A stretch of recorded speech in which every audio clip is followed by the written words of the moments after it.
All right.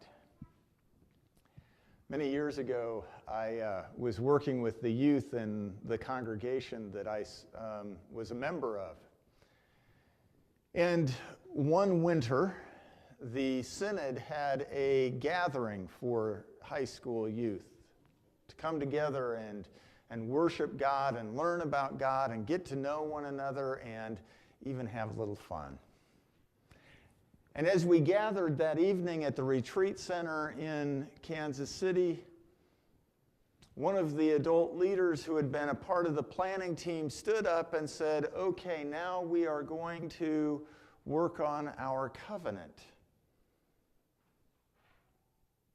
Our covenant together as a group for this weekend." And then he proceeded to pull out a piece of paper and start identifying the things that we were going to all agree to. All the adults had already decided what we were going to agree to. And at the end of his presentation, we were all supposed to take a marker and go up and sign on and say that we were on board, that we would abide by that covenant, that we agreed to behave in those kinds of ways as a people gathered as community. Now, at that time, I was a bit troubled by that whole experience because what I understood about covenant was that it was something that was mutually agreed upon, that people would come together and we would all bring our concerns and our hopes for us together as community together and then come to consensus about how we were going to behave like that. And so what this scenario felt like was, it felt a little bit more like behavioral extortion under the guise of some kind of biblical process. I struggled with that. Now, since that time, I have lived in a neighborhood, and particularly in cities, where they have covenants. But in that case, those covenants were things that had been set out long before. And as I was buying a house in that neighborhood, I was presented with a list of those covenants, and frankly, I had a choice whether I was going to sign on or not by buying that property. There, it was also intended to regulate my behavior. For some reason, it was not considered within the bounds of decorum in that neighborhood for my trash can to be out where everybody else could see it. And when I left my trash can out, it did not take long for somebody to leave a note on my door reminding me that we have covenants around here. I've also lived in states where they have what they call covenant marriages. And what that meant in that state was that we were concerned about the divorce rate. And the way that the state was going to deal with that was to encourage people to enter into these covenant marriages by engaging in premarital work, either with a counselor or with their pastor, before they applied for their marriage license. And the gift was, if you brought a certificate identifying that you had engaged that premarital work, then the marriage license came at a discount.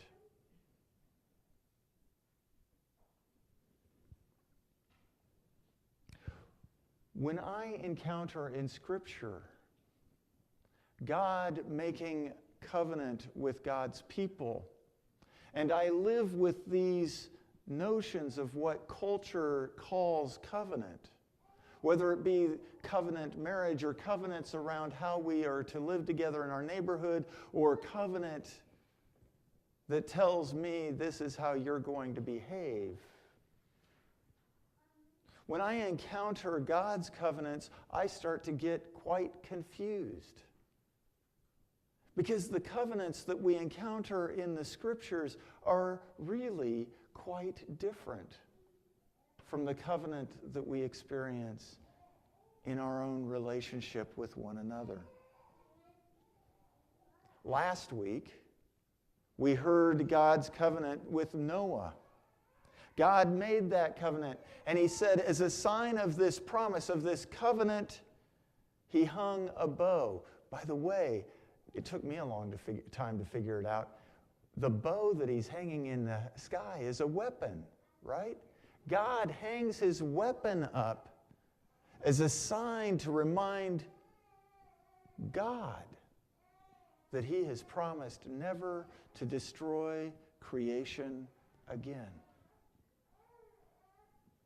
And this week we hear God for the third time engaging Abram in that conversation where he makes the promise that his ancestors will be so many, that he will be the father of many nations, a multitude of nations. God will make Abram and Sarah fruitful. We hear God say, I will establish my covenant. I will bless Sarah and give rise to nations. Now, yes, we did skip over in Genesis the part where it talks about the response and the sign of the covenant, circumcision.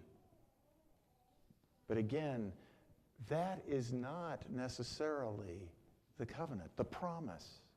This is a very different understanding of what covenant is from our cultural understandings of covenant. You see, in the Bible, covenant is not something that is mutually agreed upon. It is not something that is negotiated. Rather, what covenant is in the Bible is something that God commits to do for God's people. It is one-sided. And God's people really don't get a chance to decide whether they're going to buy in or not. No. What God says is, this is what is going to happen. With Noah, I will no longer destroy. I will not destroy creation again, and here's a sign. And with Abraham, I will make of you the father of many nations. Your descendants will be so numerous that they will be like the dust of the earth. You will be unable to count them. I will do this for you.